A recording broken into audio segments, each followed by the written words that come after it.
it's Shauna, and thank you so much for joining me here today. We are going to be learning how to make our very own mini apple pies. For this recipe, you're going to need Pillsbury crescent rolls, 1/4 of a cup of brown sugar, 1 teaspoon of apple pie spice, 3 tablespoons of butter, and 1 Granny Smith apple. This recipe also has an optional ingredient, so if you'd like, you can get 1/3 of a cup of chopped pecans ready as well. For tools, you will need 2 small bowls, a pair of tongs, something to spread melted butter with, a cutting board and a sharp knife, as well as an adult to help you if you're not comfortable using a knife, a small spoon, 1/4 cup measuring cup, as well as a 1 teaspoon and a 1 tablespoon measuring spoon. We will also be using a baking sheet lined with parchment paper, as well as our oven. So when you gather up all of your materials, you're going to want to wash your hands and preheat your oven to 375. When you've done all that, I'll see you back here and we can get started. Our first step for this recipe is to measure out our 1/4 cup of brown sugar and our 1 teaspoon of apple pie spice. When you've got them measured out, you're going to get one of your small bowls and you're going to put the mixture into the bowl and stir it so that it's well mixed together.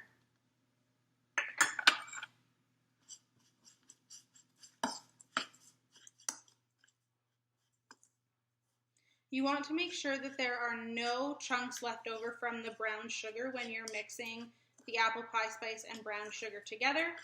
And when you're done, you can just put it off to the side because we'll be coming back to it soon. Our next step is going to be to take our apple and we're going to cut it up into slices to put into our mini apple pies. Now, again, if you're not comfortable using a knife, please go and get a parent or guardian to help you with this next step.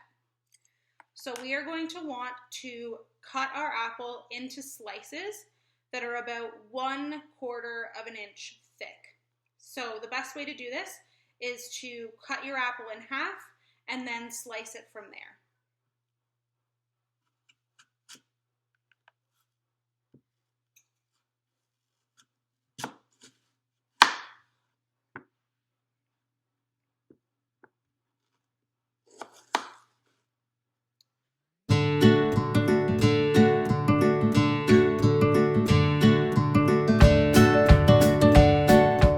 When you're done cutting your apple slices, you're going to want to put them into your second small bowl.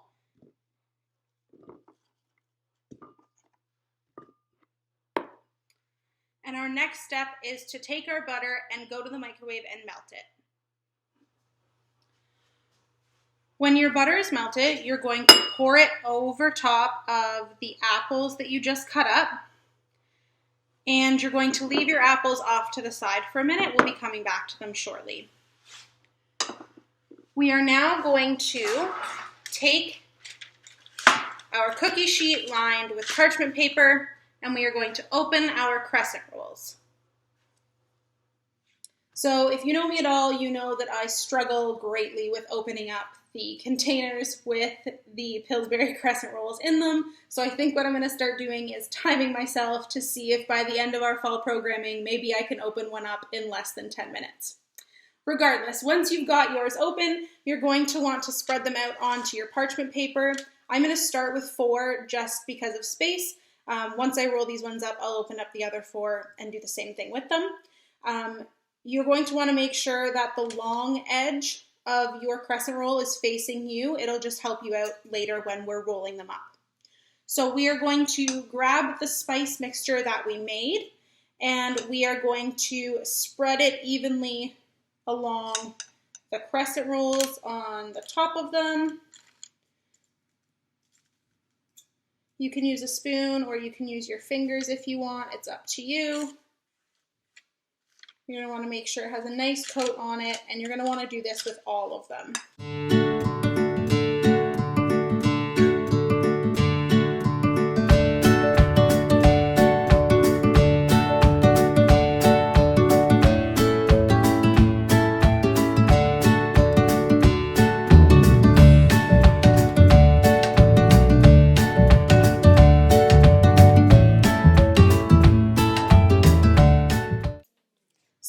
Once they are covered in your mixture, you're going to want to take your tongs and grab your apples that we poured the butter on, and you're going to just want to make sure that the apples are well coated in the butter mixture.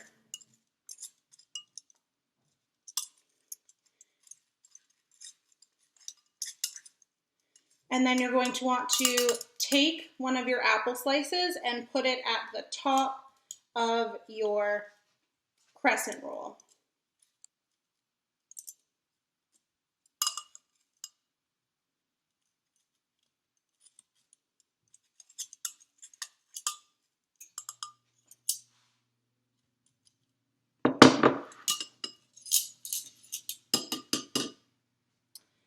From here, you're going to want to pull your dough over top of your apple slice, and you're going to want to continuously roll it so that it becomes the shape of a crescent roll, just like this. You will lose some of your sugar mixture as you roll it. That's totally okay, and it's to be expected. So just continue this step with all of your crescent rolls.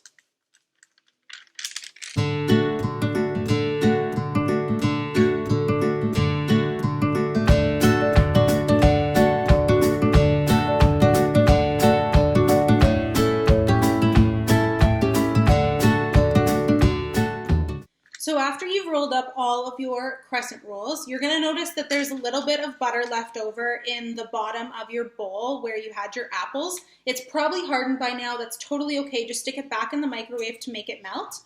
And then you're going to take whatever brush you have, and we're going to use that leftover butter to brush over top of the crescent rolls. And then we're going to use any excess of our apple pie mixture to sprinkle on top. Now, if you've used all of your apple pie mixture inside of the crescent rolls, that's okay. You can just grab your apple pie spice again, and you can use that to sprinkle over the top of the crescent rolls.